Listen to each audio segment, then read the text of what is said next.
24 ঘন্টার মধ্যে ঝুঁকলো বাংলাদেশ। যে বাংলাদেশের নেতা মন্ত্রীরা বলতে লেগেছিলেন যে ভারত যদি কিছু করে তো আমরা কি মুখে আঙুল দিয়ে বসে থাকবো, এই মুহূর্তে কেন চট্টগ্রাম এবং চট্টগ্রামের পার্বত্য অঞ্চলকে ভারতের সঙ্গে কানেক্ট করা উচিত? এই চট্টগ্রামটা সমস্ত দিক থেকে খুব ইম্পর্টেন্ট। চট্টগ্রাম যদি ভারতে চলে আসে, এদিকে চট্টগ্রামের সাথে সিলেট, ঢাকা সবকিছু দখল করে নেয় ভারত। কি হবে এখন বাংলাদেশে? ডক্টর ইউনূস কি সিদ্ধান্ত নিয়েছেন? এখানে দেখতে পাচ্ছি তারা কিন্তু তাণ্ডব চালাচ্ছে এবং তারা এক এক করে প্রতিটি শহর দখল করে নেয়। কি করবে এখন ভারত? আপনারা দেখতে থাকুন, তাদের নেক্সট পদক্ষেপও কিন্তু আপনাদেরকে দেখাবো। ভাবা যায় মব জাস্টিস কোন পর্যায়ে গেছে? তাহলে বাংলাদেশ আসলে কে নিরাপদ? এই মুহূর্তে অনেকের কাছে এই প্রশ্নটা উঠছে। কেউ কেউ বলছেন যে এই ঘটনার পেছনে বিডিবিকে নির্দেশনা দেওয়া হয়েছে, তারা যে কোনো পরিস্থিতিতে সবসময় প্রস্তুত থাকবে। মোদী সরকারকে একটা বার্তা দিতে চাই। মোদীজি, অমিতজি এবং রাজনাথ সিংজি, আপনারা বাংলাদেশ সেনাবাহিনী যেটা দেখেছেন 72 সালের, সেই সেনাবাহিনী এখন আর নাই। ইউনূসকে মারিয়ে দেওয়া উচিত। আগে আমার দেশকে অপমান করেছে, কোনো ছাড়াছাড়ির ব্যাপার নেই। এই ধরনের ঘটনাগুলো যখন আমরা সীমান্তে দেখি, তার মানে ভারতের যেই গণমাধ্যমে আসা যে তারা 35,000 সেনার স্পেশাল ট্রুপ তারা সীমান্তে মোতায়েন করেছে, এই ঘটনাগুলো কিন্তু সেটার পক্ষেই সত্যতা হিসাবে সাক্ষী দিয়ে যায়। বাংলাদেশ কাঁদছে বিএসএফ এর অ্যাকশনে, সেখানে ভারত সরকার আবারও বিএসএফ কে বুস্ট করেছে। ভারতের প্রথম টার্গেট ছিল চট্টগ্রাম, তারপরে সিলেট, তারপরে ঢাকা। চট্টগ্রাম এবং সিলেট তাদের সীমান্তবর্তী এলাকার মধ্যে। এই চট্টগ্রাম সিলেট যদি তারা দখল করে নেয় তাহলে তাদের অনেক সুবিধা হয়। দর্শক শ্রোতা, তারা কিন্তু প্রথম থেকেই চাইতো তারা চট্টগ্রাম দখল করে নিবে, তারা অনেক কিছুই করবে বাংলাদেশের মধ্যে। অবশেষে তাদের পরিকল্পনাগুলো বাস্তব হয়। আপনারা তো এইটা সবাই দেখেছেন, ভারত এবং বাংলাদেশের মধ্যে অনেক ঝামেলা চলছিল। ভারত কিন্তু বাংলাদেশের মধ্যে হুমকি দিচ্ছিল, অন্যদিকে বাংলাদেশও প্রস্তুতি নিচ্ছিল ভারতের বিপক্ষে যুদ্ধ করতে। সর্বশেষ কিন্তু এইটার একটা চূড়ান্ত সিদ্ধান্ত হয় এবং চূড়ান্ত কিন্তু একটা অবস্থা হয়ে যায়। আপনারা দেখতে পারবেন চট্টগ্রামের অবস্থা, সিলেটের অবস্থা, অন্যদিকে ঢাকার অবস্থা, সবকিছু কিন্তু অচল হয়ে যায় ভারতের এই তাণ্ডবে। দর্শক শ্রোতা, কি চলছে আমাদের এই বাংলাদেশে এবং এই দেশটা কখন শান্ত হবে? আমরা আর কথা বাড়িয়ে ভিডিওটা লং করছি না, আমরা সরাসরি ভিডিওর মূল আলোচনায় চলে যাচ্ছি। এইখানে আপনারা দেখতে পারবেন ভিডিওর প্রথমে যেই অংশ বিশেষগুলো দেখিয়েছি সেই সবের বিস্তারিত সবকিছু আপনারা এখন দেখতে পারবেন। আপনাদের কাছে আমার একটা রিকোয়েস্ট থাকবে, সম্পূর্ণ ভিডিও দেখবেন এবং ভিডিও শেষে আপনাদের মন্তব্য করবেন। এর আগে প্লিজ কেউ বাজে মন্তব্য করবেন না। এই যে দেখুন, হারবেতালি বলে যে জেলাটি আছে, সেই জেলা থেকে চট্টগ্রাম হিল ট্র্যাক মাত্র 25 কিলোমিটার দূরত্ব। আর এই ত্রিপুরা থেকে এই 25 কিলোমিটার দূর ছাড়িয়ে কিন্তু বঙ্গোপসাগর, অর্থাৎ নর্থ ইস্টকে, ভারতের নর্থ ইস্টকে যদি বঙ্গোপসাগরের সঙ্গে কানেক্ট করতে হয় তাহলে কিন্তু চট্টগ্রাম পার্বত্য অঞ্চল মাঝখানে চলে আসে। ফলে যদি বঙ্গোপসাগরের অ্যাক্সেসটা ভারতের 7 সিস্টার্সকে দিতে হয়, তখন কিন্তু এই চট্টগ্রাম পার্বত্য অঞ্চলকে ভারতের অন্তর্ভুক্ত করা প্রয়োজন।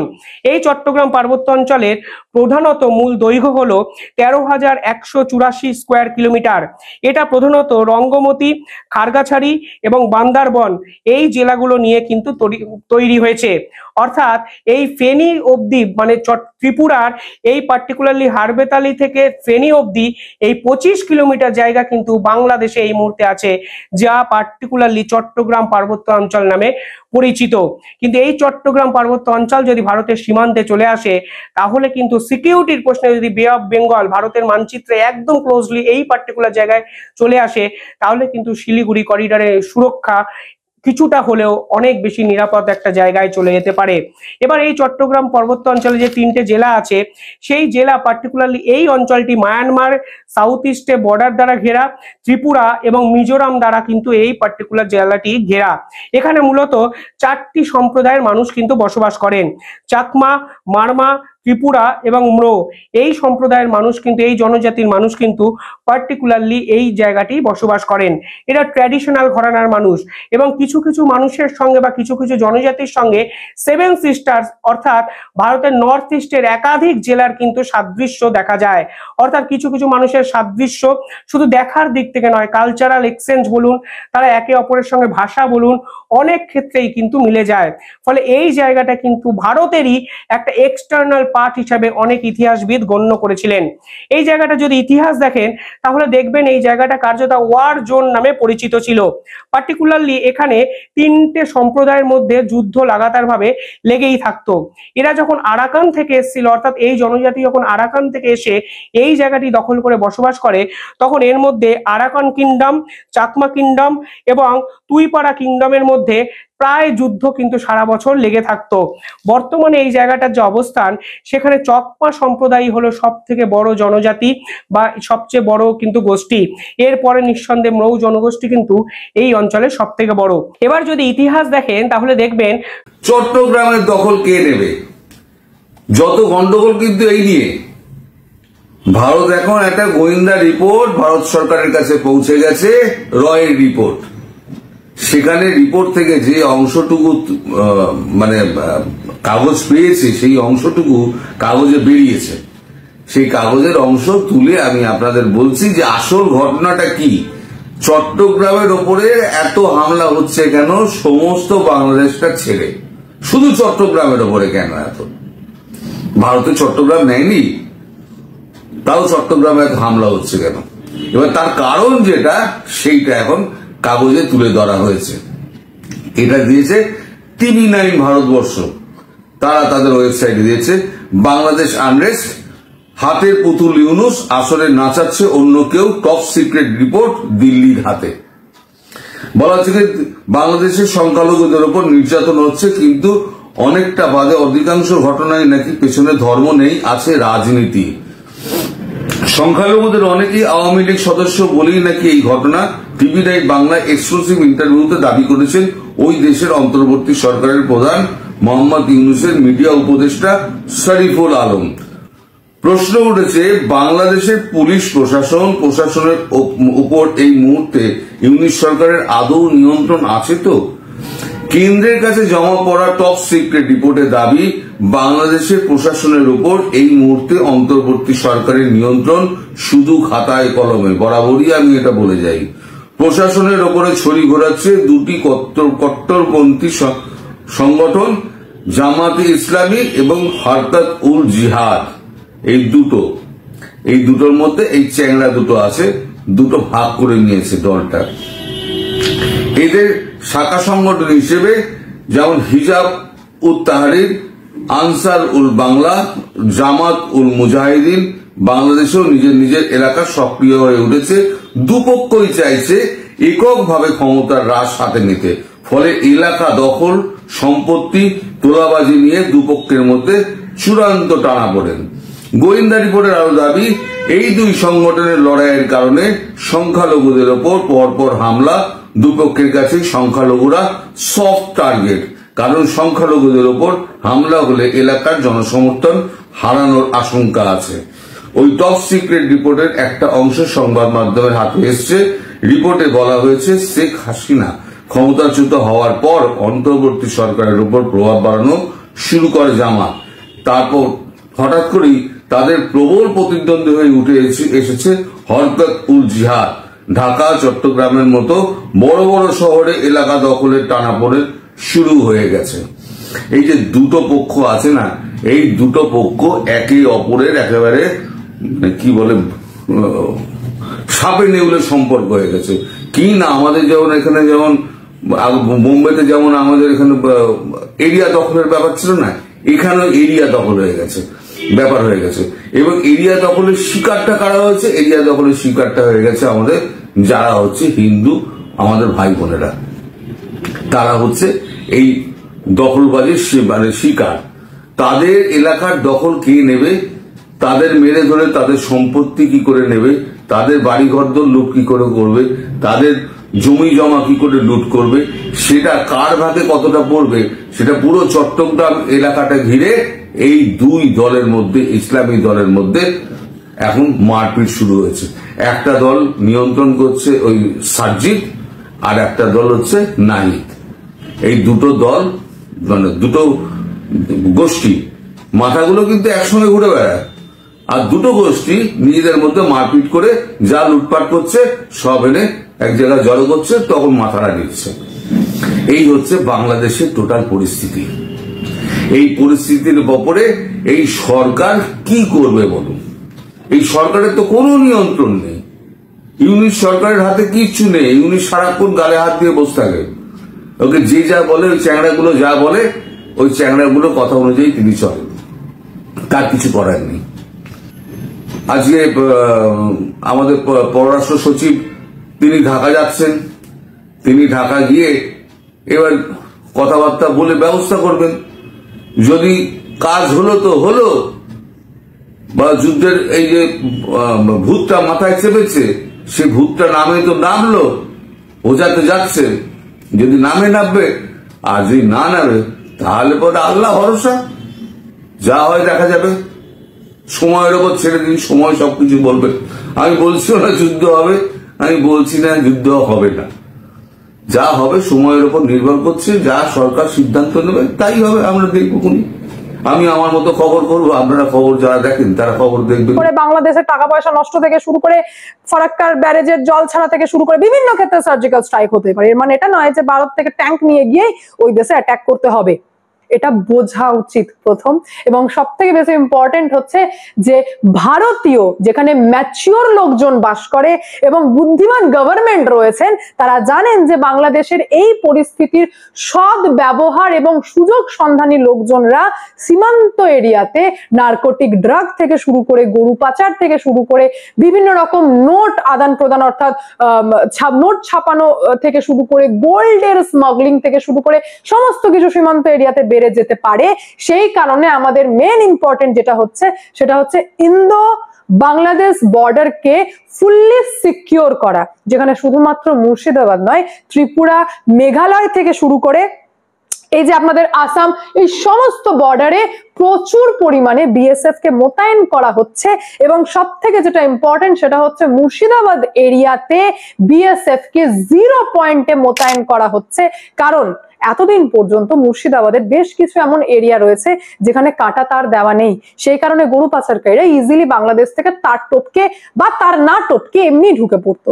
সেই কারণে বাংলাদেশি এই সমস্ত ইলিগাল মানুষজনের অনুপ্রবেশকে আটকানোর জন্য ভারত সরকারের দিক থেকে স্টেপ নেওয়া হচ্ছে যে যে সমস্ত জায়গায় কাঁটা তার দেওয়া নেই সেই সমস্ত জায়গায় ঠিকঠাক ভাবে কনস্ট্রাকশন করা।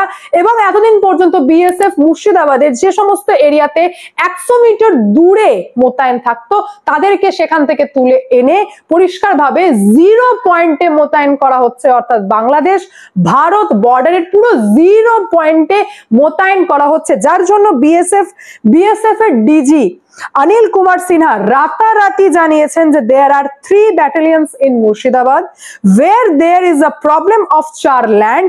Everywhere we have deployed forces along the zero line from Farakka to Kakmurichar. বিষয়টা আরেকটু ডিটেলসে বলে দিই যে মুর্শিদাবাদের প্রায় 150 কিলোমিটার পর্যন্ত এমন একটা সীমান্ত এরিয়া রয়েছে যেখানে এপার বাংলাদেশ এবং এদিকে ভারতের মধ্যে বেশ কিছু কিলোমিটারে তার দেওয়া নেই। এবং সেখানে বিএসএফ মোতায়েন রাখাটাও ভীষণ অস্বাভাবিক, কারণ এই 150 কিলোমিটারের মধ্যে 40 থেকে 42 কিলোমিটার মাটি পেলেও 80 থেকে 82 কিলোমিটার ঠিকঠাক ভাবে বর্ডার দেখাই যায় না। বর্ষাকালে আবার দেখা যায়, আবার বর্ষাকাল চলে গেলে তখন দেখা যায়, বর্ষাকাল এলে আর বর্ডার পর্যন্ত দেখা যায় না, কারণ পদ্মা নদীর সীমান্ত এরিয়া হওয়ার জন্য বেশ কিছু এরিয়াতে ঠিকঠাক ভাবে বর্ডারে কাটা তার দিয়ে ঘেরা নেই। এটারই সুযোগ নিচ্ছেন বাংলাদেশিরা এবং ওপার থেকে এই পারে ঢুকে পড়েন। সেইগুলোকে সিকিউর করার জন্য ভারত সরকার এখন অ্যাগ্রেসিভ মুভমেন্ট নিয়েছেন এবং কনস্ট্রাকশনের কাজও খুব শীঘ্রই স্টার্ট হবে এমনটাই জানিয়েছেন, যেখানে অমিত শাহ বিএসএফ এর উদ্দেশ্যে অর্থাৎ ভারতের গৃহমন্ত্রী বক্তব্য রেখে জানিয়েছেন বুস্ট করেছেন বিএসএফ কে। অ্যাকশনে দেখেছেন বাংলাদেশ কাঁদছে, বাংলাদেশ কাঁদছে বিএসএফ এর অ্যাকশনে। সেখানে ভারত সরকার আবারও বিএসএফ কে বুস্ট করেছে এবং বলেছেন কোন এরিয়াতে আমরা যখন জানতে পারি যে অশান্তি চলছে বা কিছু অপ্রিয় ঘটনা ঘটছে এবং তখনই একজন গৃহমন্ত্রী হয়ে যখন জানতে পারি যে সেখানে বিএসএফ কে মোতায়েন করা হয়ে গেছে, তখনই আমাদের আর্ধেক চিন্তা সেখানেই ডেড হয়ে যায়। আমরা বুঝে যাই যে বিএসএফ আছে, তার মানে আমাদের সীমান্ত একদম সেফ আছে। सीमा पर से कोई भी सूचना आती है किसी अप्रिय घटना की, और जब मालूम होता है कि वहां बीएसएफ का जवान मौजूद है, तो मन में देश के गृह मंत्री को जरा भी चिंता नहीं होती है, मेरे जवान है उससे निपट लेंगे। এটা হচ্ছে ভারতীয়।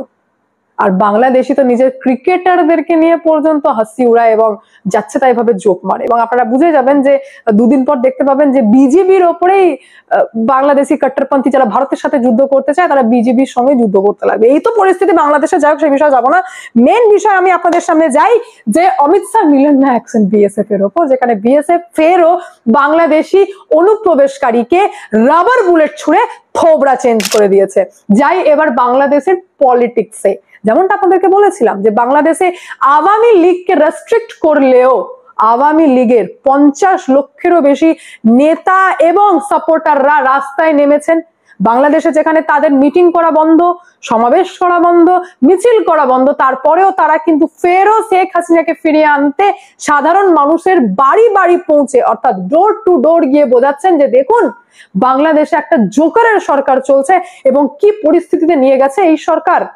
সেখানে শেখ হাসিনা আমেরিকার পর দিল্লি থেকে এখনো শেখ হাসিনা আমেরিকার পর, আমেরিকাতে ভার্চুয়াল সভা করার পর এইবার লন্ডনে করতে চলেছেন ভার্চুয়াল সভা, যেখানে বিরাট জনসমাবেশের কর্মসূচি ঘোষণা করা হয়েছে রবিবার দিন। এবং বিজ্ঞপ্তিতে লেখা হয়েছে শেখ হাসিনা বাংলাদেশের প্রধানমন্ত্রী, অর্থাৎ ফেরও নিজে থেকে জানিয়েছেন যে আমি বাংলাদেশের প্রধানমন্ত্রী এবং লিগালি আমি ইস্তফা দিইনি। সেই বিষয়ে বাংলাদেশের যিনি বর্তমান রাষ্ট্রপতি যিনি নিজেও স্বীকার করেছেন যে হ্যাঁ একদমই তাই, কাগজে কলমে শেখ হাসিনা এখনো বাংলাদেশের প্রধানমন্ত্রী। বিষয়টা হচ্ছে দ্য টাইমিং। কারণ আপনাদেরকে যেমনটা জানিয়েছিলাম যে বাংলাদেশে ঢাকাতে একটা বড়সড় বৈঠক হতে চলেছে শেখ হাসিনার সরকার যাওয়ার পর। এই প্রথমবার ভারত সরকারের দিক থেকে বড়সড় পদাধিকারিক বাংলাদেশের ঢাকায় যাচ্ছেন মিটিং করতে, যেটা হচ্ছে সচিব পর্যায়ের গুরুত্বপূর্ণ মিটিং। এবং সেখানে উপস্থিত থাকবেন ভারতের বিদেশ সচিব বিক্রম মিস্ত্রি এবং বাংলাদেশের বিদেশ সচিব নাম হচ্ছে মোহাম্মদ জসিমউদ্দিন। কিন্তু বিষয়টা হচ্ছে যে তাদের বক্তব্য রাখার আগে, অর্থাৎ তাদের গুরুত্বপূর্ণ বৈঠকের আগেই ইউকেতে শেখ হাসিনা ভার্চুয়ালি বক্তব্য রাখবেন। এবং আমেরিকাতে যেমন বুঝিয়েছিলেন যে ইউনুস গভর্নমেন্ট কিভাবে ব্যর্থ, কিভাবে গোটা বাংলাদেশে টাকা ছাপাচ্ছে, অর্থনীতি কন্ডিশন থেকে শুরু করে গণহত্যা করছে এবং মাইনরিটিজের অত্যাচার থেকে শুরু করে বিভিন্ন আডানির প্রবলেম থেকে শুরু করে আপনারা যে কোনো, যেমন বর্ডারের সিকিউরিটির প্রবলেম, কোনো কিছুই ঠিকঠাক ভাবে ইউনুস গভর্নমেন্ট কন্ট্রোল করতেই পারেনি, ঠিকঠাক ভাবে একটা গভর্নমেন্টের রোল প্লে করতেই পারেনি। সেই বিষয় তো অতি অবশ্যই আমেরিকাতে তো বুঝিয়েছেন। লন্ডনেও বক্তব্য রাখবেন, যে সমাবেশের আয়োজন করেছেন আওয়ামী লীগের, দ্য মোস্ট ইম্পর্টেন্ট আওয়ামী লীগের দলের সভাপতি এবং সাধারণ সম্পাদক। এবং তারা বলেছেন যে মেন বক্তব্য রাখছেন বাংলাদেশের প্রধানমন্ত্রী, দ্য লাইন বাংলাদেশের প্রধানমন্ত্রী শেখ হাসিনা। অর্থাৎ আমেরিকার পর এবার ইউকে তে ভার্চুয়ালি বৈঠক করছেন শেখ হাসিনা। অর্থাৎ এখান থেকে আপনারা খুব ভালোই বুঝতে পারছেন যে শেখ হাসিনা ফেরও বাংলাদেশে ফেরার প্ল্যান করছেন এবং আওয়ামী লীগকে বুস্ট করার চেষ্টা করছেন, যা অত্যন্ত চাপে পড়তে চলেছেন ইউনুসের গভর্নমেন্ট, অর্থাৎ ইউনুসের ইন্টারিম গভর্নমেন্ট সহ বিএনপি নেতারা এবং জামাত, যা হাবি হয়ে গেছে বাংলাদেশের ওপর তা। এবং ইউনুস গভর্নমেন্ট তো আরো খারাপ, সে বিষয়ে ক্লিন চিট অলরেডি আপনাদেরকে জানিয়ে দিই। ত্রিপুরার সিএম, যার নাম হচ্ছে মানিক সাহা, তিনি বলেছেন যে এতটাই বকওয়াস গভর্নমেন্ট চলছে বাংলাদেশে যে যেদিন শেখ হাসিনা ভারতে আসেন সেদিনই জেল ভেঙে 500 থেকে 600টা জঙ্গি এবং আসামি তারা জেল ভেঙে বেরিয়ে চলে গেছে এবং তারা এখনো ওপেন বাংলাদেশে ঘুরে বেড়াচ্ছে। কিন্তু এই ইন্টারিম গভর্নমেন্ট ইউনুসের অকাত পর্যন্ত নেই যে তাদেরকে ধরে পুনরায় জেলে ভরার, অর্থাৎ ল এন্ড অর্ডার পুরোপুরি কোল্যাপস করে গেছে বাংলাদেশে। তারই মধ্যে শেখ হাসিনা ভারত এবং বাংলাদেশের বৈঠকের আগে বক্তব্য রাখতে চলেছেন ইউকেতে, যা আমরা মনে করছি যে রাজনীতিতে বিরাট পরিবর্তনের ইঙ্গিত আনছে। অতি অবশ্যই বাংলাদেশের রাজনীতি কোন দিকে মোড় নেয়। বাংলাদেশ এই মুহূর্তে যে অন্তর্বর্তী সরকারের প্রধান উপদেষ্টা আছেন, একটা জিনিস তাকে ফেস করতে হচ্ছে। এই জিনিসটা হচ্ছে মিডিয়ার যে একটা ইফেক্ট, সেটা কিন্তু তাকে বড়ভাবে ফেস করতে হচ্ছে। বিশেষ করে আন্তর্জাতিক পরিমণ্ডলে বর্তমান সরকারের ভাবমূর্তি নষ্ট করার জন্য বা বাংলাদেশকে নিয়ে নানান ধরনের যে দেশি বিদেশি ষড়যন্ত্র আছে দিন শেষে বাংলাদেশের খুবই অকৃত্রিম বন্ধু, কঠিন মিত্র দুইটা রাষ্ট্রের নাম উঠে আসছে। আমি একটু আশ্চর্য হয়েছি যে তাদের আসলে এখান থেকে গেইন করার ইস্যুটা কি। ভারত নয়তো শেখ হাসিনার পক্ষে কাজ করতেছে বুঝলাম, কিন্তু চীন এবং রাশিয়া মানে পুতিন কাকুর দেশ কেন এখানে এটা খেলতেছে? এটার পিছনে একটা কারণও হইতে পারে, কারণ রাশিয়ার সাথে এই যে আমাদের একটা পরমাণু কর্মসূচি চলছে, বিশাল প্রজেক্ট, এমনকি এটা নিয়ে একটা প্রতিবেদন আসছিল, কয়েক হাজার কোটি টাকা এখানে এই পার ওই পার হয়েছে, তো এগুলো নিয়ে হয়তো হইতে পারে। আচ্ছা, আজকে চাঞ্চল্যকর তথ্যটা আসছে বাংলাদেশ নিয়ে শুধু ভারত নয়, চীন ও রাশিয়া থেকেও গুজব ছড়ানো হচ্ছে বলে মন্তব্য করেছেন প্রধান উপদেষ্টার যিনি প্রেস সচিব আছেন শফিকুল ইসলাম সাহেব। নতুন বাংলাদেশ অর্জন, চ্যালেঞ্জ এবং উত্তরণ, মানে কিভাবে এখান থেকে বের হয়ে এসে যায়, এই শীর্ষক আলোচনায় তিনি এই মন্তব্য করেছেন। তিনি বলছেন অনেকেই বাংলাদেশ আফগানি রাষ্ট্র হয়ে যাচ্ছে বলে প্রোপাগান্ডা চালাচ্ছে, তাদের এদেশের মানুষের সাথে কথা বলে বিভ্রান্তি দূর করা উচিত। শুধু ভারত নয়, চীন এবং রাশিয়া থেকেও গুজব ছড়ানো হচ্ছে। স্বচক্ষে বাস্তবতা দেখে যাওয়ার জন্য বাংলাদেশে তাদেরকে আমরা আমন্ত্রণ জানাই। এখন চীন এবং রাশিয়া থেকে আসলে কোন ধরনের গুজব ছড়ানো হচ্ছে অথবা কী টাইপের গুজব ছড়ানো হচ্ছে এই নিয়ে তিনি স্পষ্ট কোনো বক্তব্য দেননি। তবে চীন বরাবরই আপনার একটা কৌশলী খেলোয়াড়। চীনের কী বলা যায়, যে কোনো দেশের সাথে চীন যখন চুক্তিতে যায়, ব্যবসা বাণিজ্য করে, দেশ বুঝা চীন কিন্তু সেখানে বিশাল একটা ঋণ দেয়। বাংলাদেশের বিশাল ঋণ দিছে, আর বড় বড় প্রকল্পগুলো যেগুলোতে ঋণ দিছে সেখানে আবার বিলিয়নস অফ ডলার আমরা এখন শুনতে পাচ্ছি নয় করেছে। আবার চীনে অনেক কোম্পানি সেখানে কাজ করারও সুযোগ পেয়েছে। তো এখন রাশিয়ার আসলে এই জায়গাটাতে খেলাটা কোনটা হইতে পারে? আমি বেশ কয়েকটা আর্টিকেল পড়ছিলাম যে রাশিয়ার ভূমিকাটা কোন জায়গায়। তো আমি দিন শেষে খুঁজে পাইছি একটাই, যে রূপপুর পারমাণবিক যে প্রকল্প, এই প্রকল্প নিয়ে আপনারা জানেন যে অভিযোগ আছে শেখ হাসিনার কন্যা সাইমা ওয়াজেদ পুতুল, তিনি প্লাস হচ্ছেন সজীব ওয়াজেদ জয়, প্লাস আপনার কি বলে যে শেখ হাসিনার যিনি বোনের মেয়ে আছেন শেখ রেহানার মেয়ে টিউলিপ, তারা একটা সিন্ডিকেট হিসাবে মালয়েশিয়া থেকে না কোন দেশ থেকে জানি একটা ডিল করছে 500 কোটি টাকা এই প্রজেক্টটার জন্য, এবং এটা নিয়ে নানান ধরনের ইনভেস্টিগেশন হয়েছে। আবার রাশিয়াও এটা নিয়ে কিন্তু একটা পাল্টা বার্তা দিয়েছিল যে এটা রাশিয়ার মানসম্মান নষ্ট করার জন্য উদ্দেশ্য প্রণোদিতভাবে একটা থিঙ্ক ট্যাঙ্ক তারা এই প্রতিবেদনটা প্রকাশ করেছে, এমনকি এটা নিয়ে তারা মামলা টামলা অনেক কিছুই কিন্তু করবে, বিভিন্ন ধরনের মন্তব্য ছিল। এখন রাশিয়া বাংলাদেশ ইস্যুতে আসলে কেন গুজব ছড়াবে এটা ছাড়া আমার কাছে বোধগম্য না, তবে চীন ছড়াইতে পারে। এখন পুতিন কাকু কি ডক্টর মোহাম্মদ ইউনূসকে পছন্দ করেন না, নাকি তিনি ডক্টর মোহাম্মদ ইউনূসকে পছন্দ করেন কিন্তু গুজব হয়তো সেখান থেকে অন্যভাবে ছড়াচ্ছে? মানে নানান ইস্যু কিন্তু এখানে কানেক্টেড। এখন আমাদের সরকার যখন বলছে আমাদেরকে বিশ্বাস করতে হচ্ছে, আর এই মুহূর্তে বাংলাদেশ নিয়ে চলছেও দেশি বিদেশি নানান ষড়যন্ত্র। ভাবা যায় মব জাস্টিস কোন পর্যায়ে গেছে? তাহলে বাংলাদেশ আসলে কে নিরাপদ এই মুহূর্তে? অনেকের কাছে এই প্রশ্নটা উঠছে। কেউ কেউ বলছেন যে এই ঘটনার পেছনে ছাত্রলীগ, আওয়ামী লীগ, যুবলীগ দায়ী, আবার কেউ কেউ বলছেন বিচ্ছিন্নতাবাদী কোনো সংগঠনও হতে পারে। টার্গেট কে হয়েছে? কেন্দ্রীয় সমন্বয়করা দিনে দুপুরে প্রকাশ্যে, মানে কি বলা হয় যে আমাদের কেন্দ্রীয় সমন্বয়কদের গাড়িতে হামলা করে যে দুর্দান্ত ঘটনা ঘটিয়েছে তাদের আইডেন্টি এখনও জানা যায়নি। দর্শক, চাঞ্চল্যকর এক ঘটনা ঘটেছে। এই মুহূর্তে বৈষম্য বিরোধী ছাত্র আন্দোলনের কেন্দ্রীয় সমন্বয়কদের উপর বাংলাদেশের অনেক মানুষ অনেকটা সন্তুষ্ট, আবার পলিটিক্যাল পয়েন্ট অফ ভিউতে চিন্তা করলে বিএনপি বলেন, জামাত ইসলাম বলেন, আওয়ামী লীগ তো আছেই, আরও অনেকেই কিন্তু তাদের উপর মনে মনে অসন্তুষ্ট, বাট আউটে হয়তো এতটা প্রকাশ করার সুযোগ নেই। ভালোবাসার মানুষ যেমন আছেন, তাদেরকে সুযোগ পাইলে ওই পারে পাঠাই দেওয়ার জন্য অনেকের মেন্টালিটি আছে। বৈষম্য বিরোধী ছাত্র আন্দোলনের কেন্দ্রীয় সমন্বয়কদের গাড়িবহরে এক বিরল হামলার ঘটনা ঘটেছে। আপনার 8 ডিসেম্বর দিবাগত রাত 2:03 রাতের আধারে বৈষম্য বিরোধী ছাত্র আন্দোলনের আহ্বায়ক হাসনাত আবদুল্লাহ তিনি একটা ফেসবুকে পোস্ট দিয়েছেন। যে ঘটনা কি, যে ঢাকা থেকে বান্দরবানের লামায় যাওয়ার পথে নারায়ণগঞ্জে হামলার শিকার হয়েছে বৈষম্য বিরোধী ছাত্র আন্দোলন এর যারা কেন্দ্রীয় সমন্বয়ক আছেন তাদের গাড়ি বহর। এখন নারায়ণগঞ্জ এমনিতেই এটা বিভিন্ন রাজনৈতিক দলের একটা প্রধান আখড়া, সেই ঐতিহাসিকভাবে খেলা হবে ডায়লগের প্রবর্তক শামীম ওসমানের, কিন্তু এটা একটা বড় এরিয়া। যদিও শামীম ওসমান তিনি এই মুহূর্তে নেই, আওয়ামী লীগও সেখানে ঘুমন্ত, তাহলে কাদের এত বড় সাহস হলো দিনে দুপুরে বা গভীর রাতে হামলা চালানো। তো এখানে বলা হয়েছে শুধু হামলা চালায়নি, সেখান থেকে তাদের ব্যাগ এবং মোবাইলও ছিনিয়ে নেওয়া হয়েছে এবং এই হামলায় অনেকেই সেখানে আহত হয়েছে। ঘটনাটির সুষ্ঠু তদন্ত এবং দোষীদের দৃষ্টান্তমূলক শাস্তির দাবি করেছে আপনার হাসনাত আব্দুল্লাহ সরকারের নিকট। বলা হয়েছে যে গেল 27 নভেম্বর থেকে হঠাৎ করে সমন্বয়কদের উপরে এক ধরনের প্রাণঘাতী হামলার ঘটনা লক্ষ্য করা গেছে। 27 নভেম্বর ঘটনার শুরুয়াত হয়েছিল হাসনাত আব্দুল্লাহ এবং সার্জিস আলমকে ট্রাক চাপা দিয়ে হত্যার চেষ্টা। চট্টগ্রাম কক্সবাজার মহাসড়কের ঘটনার নিশ্চয়ই আপনাদের খেয়াল আছে। এর পরের দিন আরেকটা ঘটনা ঘটছিল 28 নভেম্বর, হাসনাত আব্দুল্লাহকে আরেকবার গাড়ি চাপা দিয়ে হত্যা চেষ্টা করা হয়েছে। পরে আপনার এটা নিয়ে মামলা টামলা হয়েছে, 2 জন অলরেডি রিমান্ডে আছে। আমার মনে হয় যে সমন্বয়কদের এই মুহূর্তে যে সিচুয়েশনটা কাজ করছে, তাদেরকে মারতে পারলে অনেকেরই সুবিধা হবে, আবার অনেকেরই অসুবিধা হবে।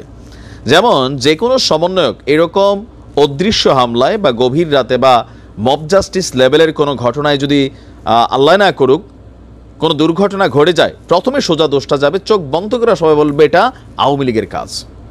আওয়ামী লীগ করুক আর না করুক, যুবলীগ করুক আর না করুক, ছাত্রলীগের পোলাপাইন করুক আর না করুক, এটা চোখ বন্ধ করে সবাই বলে ফেলবে এই ঘটনার পেছনে আওয়ামী লীগ জড়িত। বাট আসলে কি শুধু আওয়ামী লীগে এই মুহূর্তে সমন্বয়কদের বিপরীত অবস্থান নিচ্ছে? না, এখানে নানান ধরনের দেশি বিদেশি ষড়যন্ত্র কিন্তু হচ্ছে। এই মুহূর্তে ভারতের সাথে যে অস্থিতিশীল একটা অবস্থান আছে, সেইখানে আমাদের সমন্বয়করা, আমাদের পলিটিশিয়ানরা যতটা শক্ত ভাষায় কথা না বলছেন, সার্জিস, হাসনাত বা আসিফ বা আমাদের নাহিদরা তারা যেই ভাষায় ভারতকে চোখ রাঙাচ্ছে, ইভেন ভারতের বিজেপির কেন্দ্রীয় সরকারের অনেক মন্ত্রীরা সার্জিস, হাসনাত বা নাহিদদের কিন্তু চিনেন। তাদের ভিডিও সেখানে তারা প্রচার করে বলে যে দেখো ওরা কি ভাষায় ভারত নিয়ে কথা বলতেছে, এটা আমরা মানতে পারি না। তো সেই ক্ষেত্রে তাদের ঘটনার পেছনে এখানে ভারতেরও কোনো গুপ্তচর থাকতে পারে, রয়ের এজেন্ট থাকতে পারে, যে বাংলাদেশে এই মুহূর্তে যে কোনো একটা ঘটনা ঘটে দিতে পারলে পরিস্থিতি আরও আউলাই যাবে, আর সরকারেরও যে সরকার ক্ষমতায় আছে তারাও যথেষ্ট বিপাকে পড়বে। এক ঢিলে অনেকগুলো পাখি এখানে শিকার করা সম্ভব। সো তাদের মুভমেন্টের সময় আমার মনে হয় একটু সতর্কতা অবলম্বন করা উচিত, প্রোটেকশন রাখা উচিত। আশা করি যারা জড়িত তাদের অবস্থান। এই জন্য তারা করতেন কি, সবাই বলতেন যে হে আল্লাহ, শেখ হাসিনাকে জান্নাতুল ফেরদাউস দান করো। আল্লাহর উপরে তাকে ছেড়ে দিয়ে যে আল্লাহ তুমি আমাদের এখান থেকে, সে যে আমাদেরকে জাহান্নামের মধ্যে রেখেছে, আমাদেরকে এই 18 কোটি মানুষকে জাহান্নামের হাত থেকে রক্ষা করার জন্য তুমি দরকার হইলে একজনকে নিয়ে তুমি তোমার এত পছন্দ তাকে জান্নাত দাও। এইভাবে অনেকে দোয়া করতেন। এটা অনেক স্যাটায়ার, আল্লাহর সঙ্গে স্যাটায়ার। কিন্তু আল্লাহ রাব্বুল আলামিন যে শাসক দেন, সেটা শেখ হাসিনা হোক, খালেদা জিয়া হোক, তারেক জিয়া হোক, জয় হোক কিংবা ইউনূস সাহেব হোক, এরশাদ সাহেব হোক, জিয়া সাহেব হোক, এটা হলো যখন মানুষ যেমন আচার আচরণ, চরিত্রে, চিন্তা চেতনায়, আল্লাহ রাব্বুল আলামিন তাদেরকে ঠিক তদ্রূপ, তাদের সাথে আরো 100 গ্রেড যাকে বলা হয় ক্ষমতা সম্পন্ন, যোগ্যতা সম্পন্ন, তাদেরকে সেই পর্যায়ের শাসক দিয়ে থাকেন।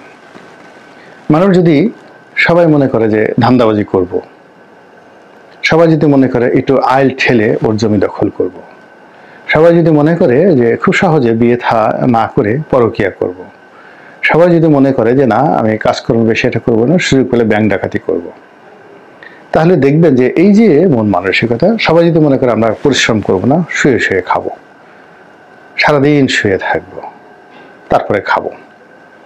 এখন অবস্থা হলো যে এই শ্রেণীর যারা লোকজন রয়েছে, সেই শ্রেণীর লোকজনের জন্য আল্লাহ রাব্বুল আলামিন ওই রকম শাসক নিয়োগ করেন। তো কাজে শেখ হাসিনা যে আমাদের শাসক ছিলেন, এটা শেখ হাসিনার দোষ নয়, আমাদের 2 হাতের কামাই। আপনি যদি আল্লাহকে বিশ্বাস করেন, রাসূলকে বিশ্বাস করেন, তাহলে এটাই সমীকরণ যে আমরা যেভাবে চিন্তা করি নিজেদের চরিত্র যেরকম, ওই রকম আমাদেরকে শাসন করার জন্য শেখ হাসিনা যে কতটা জরুরি এবং কতটা গুরুত্বপূর্ণ, এখন এই ইউনূসের জমানাতে আপনারা সবাই হাড়ে হাড়ে টের পাচ্ছেন। এখন বলছেন যে ঠিক আছে, যে এই লাউ সেই কদু ইত্যাদি ইত্যাদি নানা কথা, ওদিকে আমি যাব না।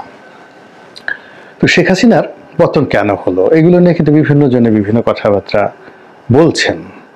কেউ বলছেন যে উনি অতিমাত্রায় অহংকারী ছিলেন, কেউ বলছেন যে তার সরকার আকণ্ঠ দুর্নীতির নিমজ্জিত হয়ে পড়েছিল, কেউ বলছেন যে তিনি পুরো রাজনৈতিক সংস্কৃতি নষ্ট করে ফেলেছেন, এবং কেউ বলার চেষ্টা করছেন যে তিনি তার গোপন যে কর্মগুলো, যেগুলো আমরা জানতাম না, এগুলো হয়তো মানবতা বিরোধী ছিল, দেশ বিরোধী ছিল, এবং সরাসরি আল্লাহ রাব্বুল আলামিন এই জিনিসগুলো পছন্দ করেননি। ফলে ওই যে পবিত্র কালামে আল্লাহ রাব্বুল আলামিন যে বলেছেন যে আমি যাকে ইচ্ছা তাকে ক্ষমতা দেই, যাকে ইচ্ছা তাকে ক্ষমতায় বসাই, আবার যখন যেভাবে ইচ্ছা সেভাবে তাকে ক্ষমতা থেকে টেনে হিসড়ে নামাই, সম্মান আমি দেই, আবার সম্মান ছিনিয়ে নেওয়ার মালিকও আমি।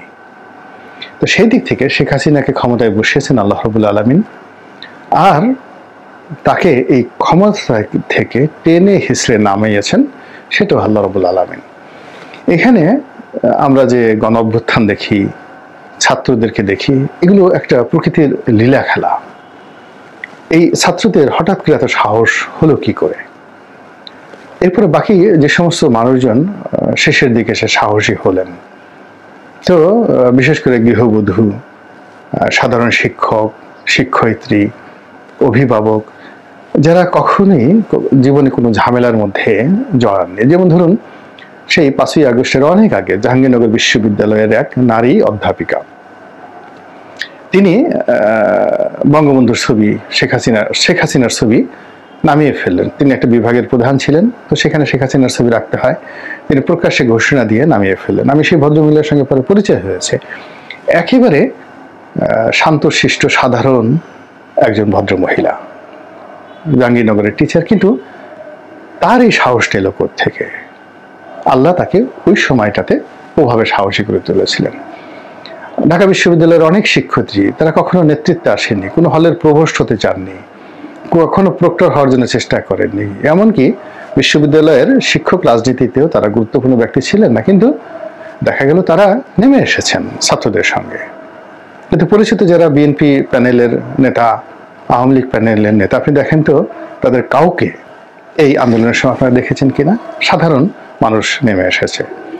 এদের হৃদয়ের মধ্যে আল্লাহ রাব্বুল আলামিন একটা শক্তি তৈরি করে দিয়েছিলেন, শাখসিয়াত পয়দা করে দিয়েছিলেন শেখ হাসিনার বিরুদ্ধে। ফলে এরকম একটা ঘটনা ঘটে গিয়েছে।